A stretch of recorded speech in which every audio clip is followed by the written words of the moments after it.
is what deductions were developed during the study of malaria.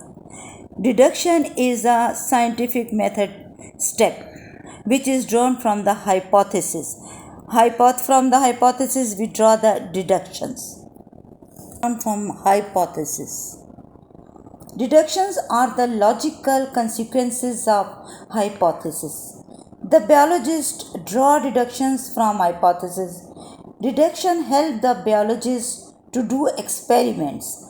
When we find any problem or any phenomena, we make some guess.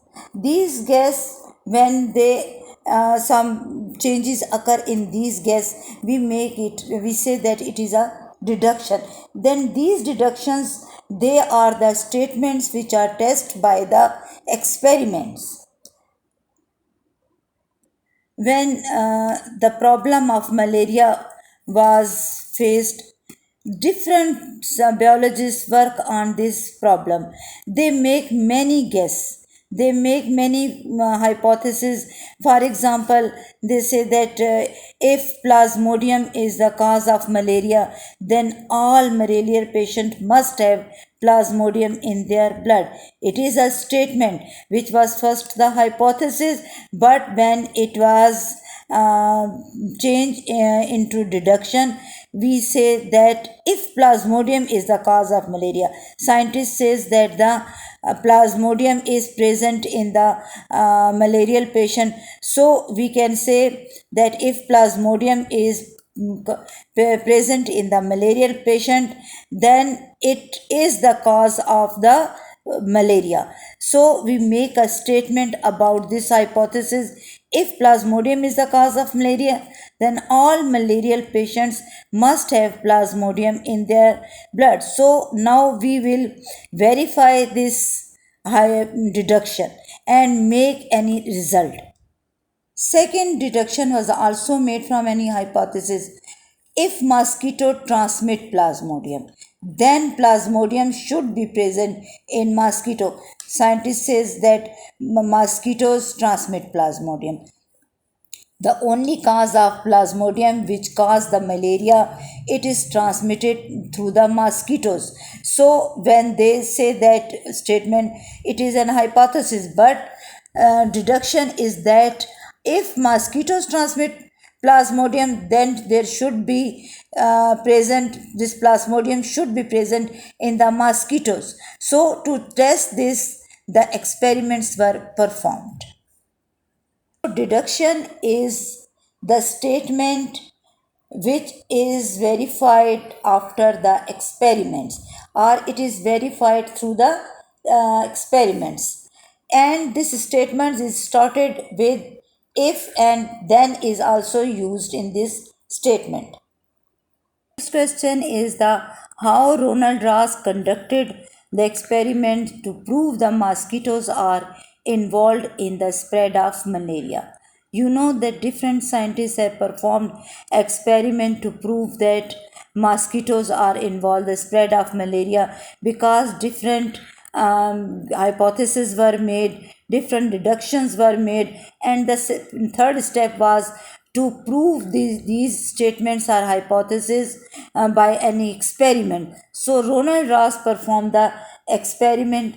In Ronald Ross experiment, hypothesis was the mosquitoes transmit plasmodium. So in Ronald Ross experiment, hypothesis was that mosquitoes transmit plasmodium. From this hypothesis, a deduction statement was made. If mosquitoes transmit plasmodium, then plasmodium should be present in the mosquito. To prove this deduction, experiment was done. So Ronald Ross take the mosquito Anopheles. Anopheles is a mosquito which transmit the plasmodium. Plasmodium is a protozoan which cause malaria in human beings. So female mosquito carry these plasmodium. This plasmodium is a protozoan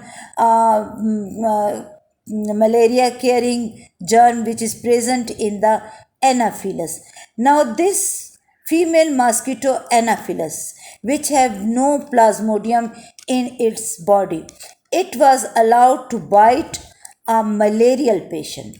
This mosquito has no plasmodium, but when it bites a malarial patient, this mosquito stomach now contained the plasmodium. This plasmodium was carried by the blood of the patient in the stomach of the Anopheles mosquito. Now, this mosquito Anopheles is the carrier of this plasmodium, which it takes from a malarial patient.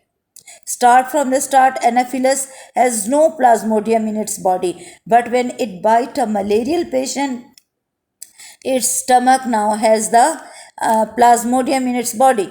Now, this mosquito was allowed to bite a healthy person. Healthy person means it has no malaria. It is healthy. Now, after the bite of this Anopheles mosquito, this man was ill with malaria. It means the mosquito has transmitted the plasmodium from a body of a malarial patient into a body of a healthy person. It was a risky experiment, so it was not again done. Now, Ronald Ross performed his experiment instead of human beings on sparrows. He used Culex mosquito. As the Anopheles mosquito transmit the plasmodium in human beings, Culex mosquito transmit plasmodium in case of birds. So Culex mosquito it was used instead of Anopheles. This Culex mosquito was allowed to bite a sparrow with malaria. Sparrows also cause malaria. So Culex mosquito was allowed to bite a sparrow with malaria. When after that the plasmodium was present in the stomach of the sparrow. It means that this sparrow was infected with the malaria. Now this sparrow, this so, after the bite of mosquito to a sparrow with malaria, the plasmodium was transferred in the stomach of the mosquito, and after from the stomach, the plasmodium transferred to the salivary glands of the mosquito. These mosquitoes was allowed to bite some healthy sparrows, and it was noted that all the sparrows who was bitten by the mosquito they are ill with malaria. It means the mosquito is only the carrier of this plasmodium is the cause of malaria, and how this plasmodium transferred in the body of living organism, it is transferred by the mosquito. For human beings, Anopheles mosquito is the carrier, and for the birds and animals, the carriers of plasmodium is the mosquito Culex.